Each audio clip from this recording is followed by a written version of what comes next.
Hello again, FlossTube. It's Cowgirl Kate. I decided to make a video about the monsters under the bed. And what I mean by that is all the projects that are so big that they need to live in an extra long, skinny, narrow kind of box that'll actually slide under the bed so that they're not getting folded up. I keep my finishes in there, the linen projects so they aren't getting wrinkled. And just some of the bigger things. So it's a lot to go through. Bear with me, but there are some really pretty projects in there that, I'm excited about having. A lot of them are almost 3/4 of the way done. So in about 100 years, I'll have a whole slew of finishes. And, hopefully you'll all still be around to see some of those. So without further ado, I'm going to set the camera up on a box and I'll show you what's inside the monsters under the bed box.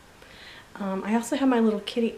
I say little, he's not, Diesel, and he's kind of taken over the bed, so yeah, you'll get to see him too. So here we go.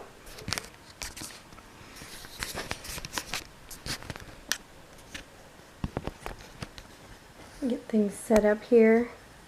Yeah, I know, this is so high tech. What can I say? Down here, you can see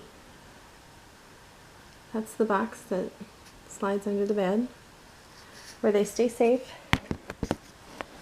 Alright, now we'll get to the great reveal. You can see Diesel over there in the corner. He's trying to snatch the last bit of sunshine that he can. Aren't you, baby? Okay.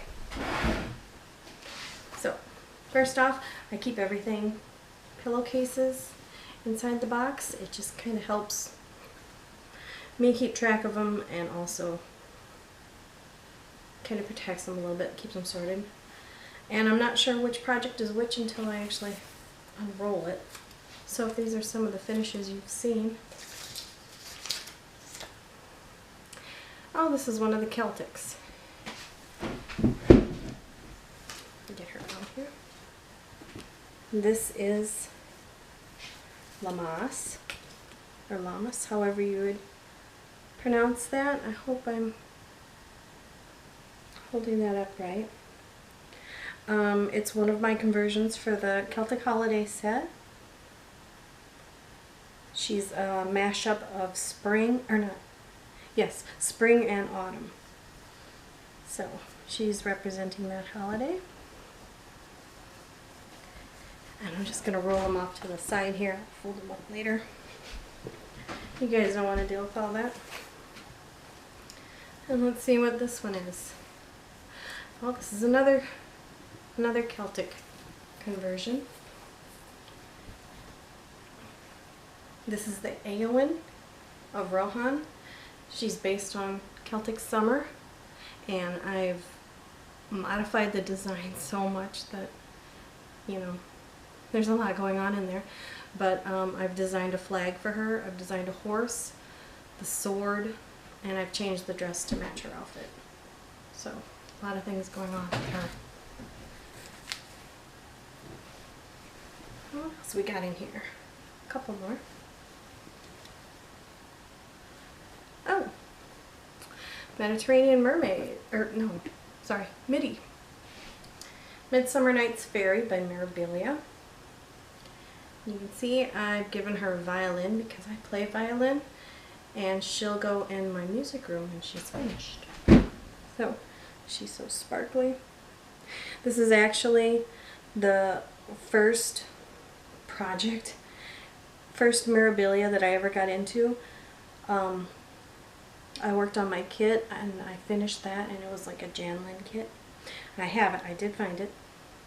I went from that and jumped right into this one. So, it's a very, very old whip. It's still going, but that's okay. I don't tend to fall out of love with my projects. They just take me forever. Let's see what this one is. Oh, this is another conversion. Let me unroll it. This is Mirabilia's Rose of Sharon, and I've designed a man to go with her. his name is Frederico, you know, because of my last name. So, and I've changed her dress to be red. I gave her some black gloves. I really like this piece. I should have worked on this for Valentine's Day. It has the red. Anyway, that's that one. I'm not sure what, oh, another conversion. I'm kind of crazy about conversions. I do a lot of them. This one is a companion to the Eowyn piece, and it's Arwen with her horse. And I don't even remember his name, but it was very strange.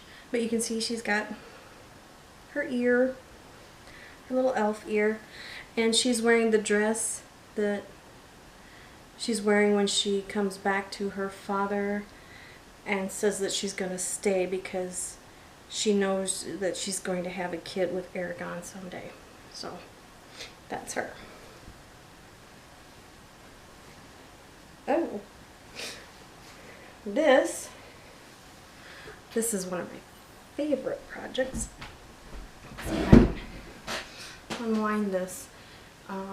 It's a chatelaine. I've gotten quite far on it. And it's got little thread tails everywhere. This is Persian Iris Garden. I love chatelaines. I know I subbed some of the threads in this one for DMC. I know the purple in here I did. I can't remember what else. I'd have to actually look. But yeah, I'm probably going to be working on this one more towards April maybe. So there's Persian Iris Garden. I don't like to call it pig because we raise pigs and pigs are ornery. I don't like to call it that. So let's see what else we got in here.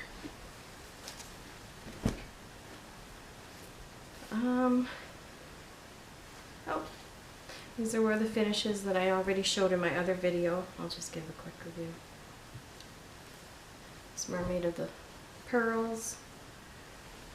This one was Beltane, and she's already featured in the other video. Mediterranean Mermaid also in the other video. What else we got in here? Oh, this was a present. It's a little sampler for winter. It was a present from, oh, I got it upside down, from my best friend, and her name was Kirsten, and she was from Australia and she'd never seen snow, so she loved winter projects.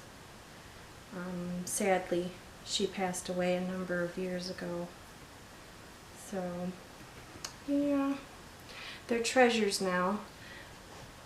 Excuse me, piece of lights out. So I still keep in touch with the family. They've actually sent her stash over here, which was a lot, and you know, I'm just so thrilled. It's like having memories of her because we talked about all the stuff that she was doing. I was waiting for ships. She's also in the other video. And oh, here is the original first one that I ever did, and it's a Janlin kit, and that was 2002, so it's been a long time ago. So 14 count Ada right into 32 count linen. Yeah, but I've never looked back. So that's that one. And then I have a couple of Kirsten's finishes in here because they need framing, and I'll probably frame these before I frame my one. So when I get the money, there is Winter Fairy Spirit by Passion Ricomo. Just beautiful. She did such a good job on that one. She was so talented. Pulled her up later.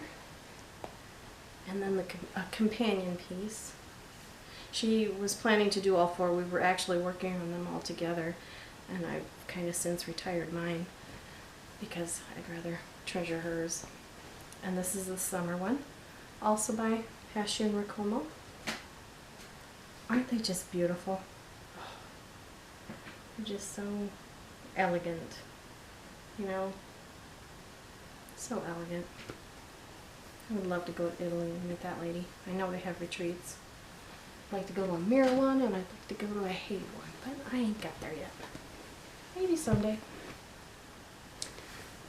Okay, and here, oh, here's another oldie but a goodie, and I will finish it someday. It's Titania by Mirabilia, and she's on the recommended linen back, and she was like the second project. I kitted her and Mitty up at the same time and worked on them. When one got boring, I switched. And I originally wanted to do her on like a lavender fabric because she does have some purples in her ribbon, and I thought that would just kind of make the coral especially jump out, and the pinks, you know, look nice. And the lady at the store was like, absolutely not, you have to use the recommended because that's how it's supposed to look. I thought, oh, okay. So I've always regretted that, but I will finish her. I've since started it. Actually, it's right here, I think. Yeah, I've restarted her. She don't have a lot going on yet, but that's the fabric I chose to have her. And I'll probably finish that one up and gift it away. I got a godchild that's, well, she's young yet, but that piece will grow up with her. It's not something little and babyish that she'll outgrow. I'm not quite sure which one this is, but this is my favorite color fabric. It's Time. And this is Rose Sharon. Or not Rose Sharon. Rose Celebration. And that's all I have of her done on this. This is 28 count. I have another Rose Celebration on the recommended linen. Again. And she actually looks really good on that color. No question there. My trouble was when I was working on her, I was really into the over one skin. So I did a whole bunch of it on her. And this might be it. And where I was, and I didn't have any magnifiers or anything like that. We were over at the old house yet.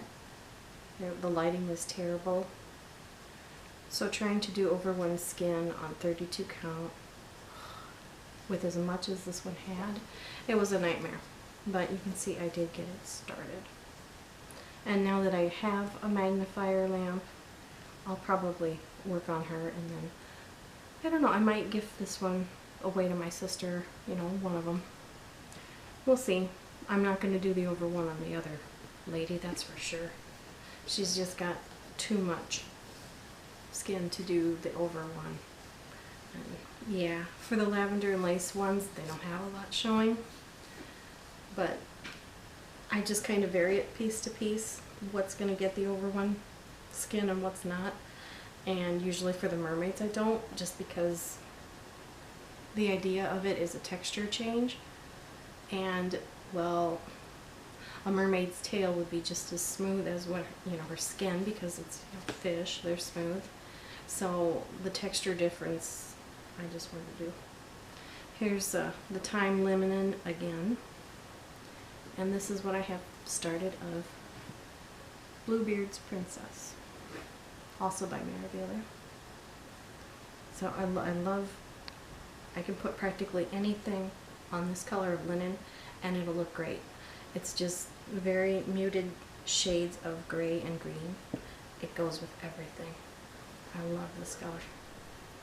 So it's the color that I want to do my Art Nouveau Disney princesses on, just because I know they'll all look nice and they'll all make a nice set. What else we got in here? Cha, cha, cha. Oh, another one of Kirsten's finishes. This is a lavender and lace. I think it's Fairy Godmother. Isn't that stunning? She did such beautiful work. It is just amazing. I'll have to put that one in with my other ones of hers and keep them all together in the same pillowcase. So that's hers. What else we got in here?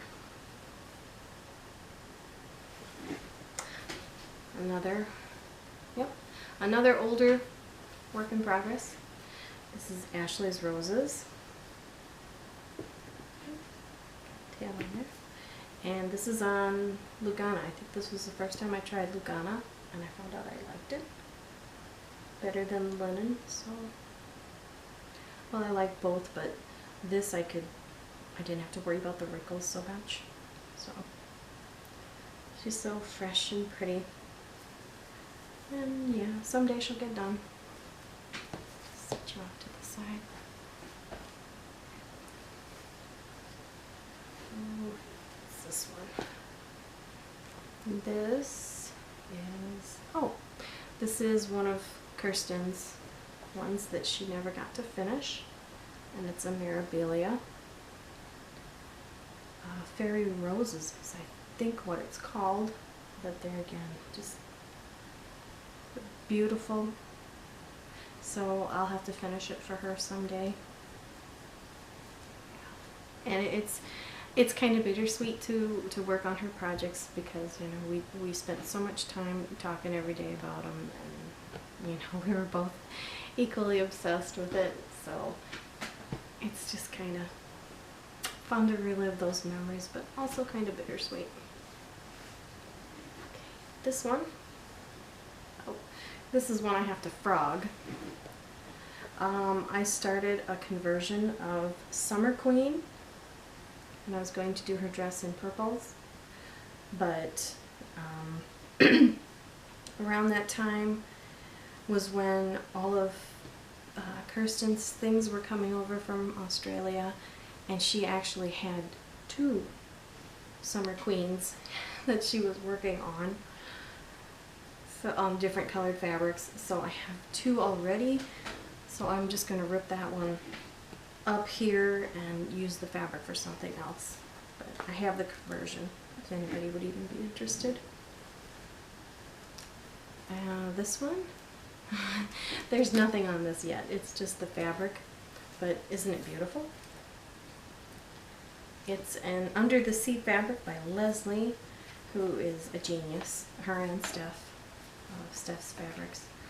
They're just so creative with their fabrics, they're amazing.